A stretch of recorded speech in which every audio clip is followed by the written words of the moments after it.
Hey guys, check it out. I got a really cool video for you today because behind me is the brand new 2022 Jeep Grand Cherokee, the brand new two-row version of the WL Grand Cherokee. And in this video, we're gonna do a towing test and see how this big old V8 and the new Grand Cherokee can tow a load. So let me show you what we're working with.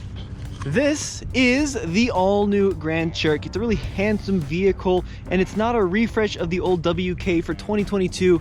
From the ground up, brand new. Now the design, very squared off, very angular. There are a bunch of trims. It starts at under $40,000. You can get it in both two-wheel drive and four-wheel drive models, and you can get it in both V6 and V8 engines. So this one is the big old V8.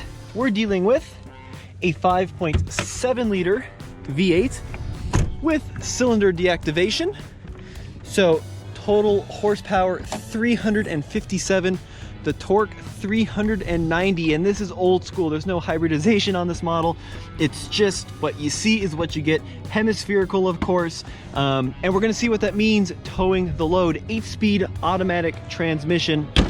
Now, if we step inside, we can see the four-wheel drive system on this model. So this is the Quadra-Track 2 four-wheel drive system. So what that means is we have terrain response, and we also have a low range with a traditional transfer case. And then this one also has the air suspension as well, so we can lift the vehicle up and down. Now, pricing-wise, there should be a sticker in the glove box, and there is $73,000 as equipped. This is a Summit Reserve, 21-inch wheels, 275/45. R21 all season tires. But look at this interior, look at how premium it is. It's got this kind of pleated stitching on the bolsters. It's got this super high quality wood throughout. The big 10-inch screen here, it's got a 10-inch screen here, and it even has a 10-inch screen in front of the passenger. So this thing is loaded. Now let's talk about some of the towing capability and capacity. Unibody construction, as all Grand Cherokees are. It's got independent suspension front and back with that air suspension as we talked about. Now, when properly equipped, 7,200 pounds of towing on the V8, 6,200 pounds of towing on the V6. The receiver lives underneath this plastic cover. A couple of thumb screws pull it off. Of course, 7-pin wiring. But what I really want to show you is what we're towing. Check this thing out. This is an old school World War II military Jeep. I believe this one is a 1942 model. Now, the Jeep folks have told me the Jeep and the trailer combined around 4,000 pounds, which at first I thought that sounds wrong, but keep in mind how small these old military flat fender Jeeps were, but looks really, really fantastic. Now, are we pretty far off the 7,200 pound towing capability? Absolutely. But this is what they provided for us to tow, so we're gonna make do with what we were given, and it certainly is a fantastic looking setup. So without further ado, I think we should hop on in and see how this vehicle tows. All right, so first things first, hop into the beautiful leather seats and start up this V8. Yep, sounds like a Hemi. They have kind of this distinctive little whir as they come into life. Wow, this is one heck of a premium vehicle. I am absolutely surrounded by leathers and woods and screens and giant sunroofs.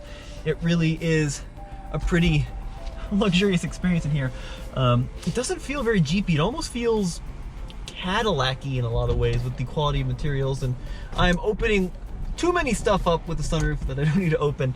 But yeah, it feels like a Lincoln or a Cadillac, or maybe even one of the premium Germans, just with the level of fit and finish and the expense put into the touch points, as well as the non-touch points like the stitched leather dash look really, really nice. So rotary selector into drive, and we will hit the road in the new Grand Cherokee. So Jeep launched the Grand Cherokee L, the 3-row version of this model, first, and then they followed it up with the 2-row. This is going on sale in December. It's starting production in November. And here we can see the Trailhawks heading out for their off-road loops. There they go.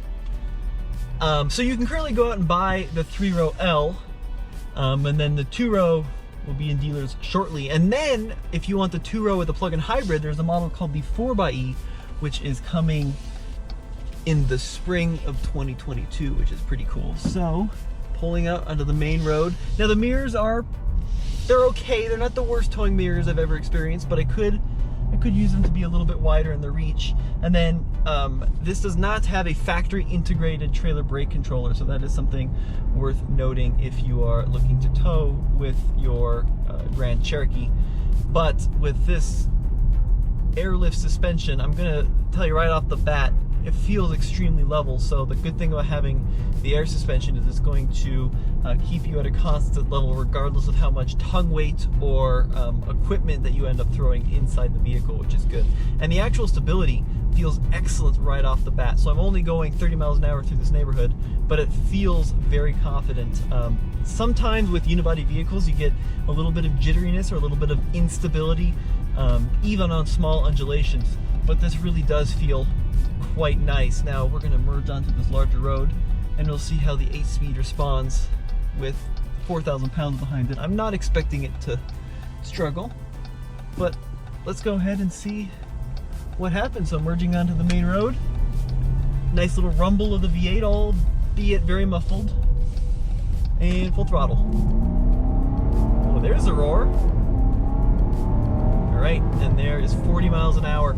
So we're up here at altitude outside of Moab, Utah. It doesn't feel quite as potent as some twin turbo V6s that I've towed with through the city, but certainly adequate power. And the reason I bring in turbocharging is it does help at higher elevations. But yeah, very decent power. I have little doubt that at least in a straight line, you're probably going to feel pretty good with upwards of 5,000 and 6,000 pounds behind you. And I love the look of that old flat fender Willys in the rearview mirror. What a cool sight. So steering, excellent.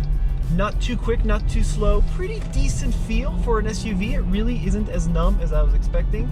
The brakes, they feel pretty good. You have to step into them pretty deep before you get a lot of confidence, so there's not a lot of kind of tip in on the brake pedal, but as long as you commit to slowing the vehicle down, it will do that in a hurry. And the cool thing is too, I have paddle shifters, manual mode engaged, so if I was going down a grade, I could plop it down a gear or two and manage my speed. For example, coming down the Ike Gauntlet on Interstate 70, that would be really good.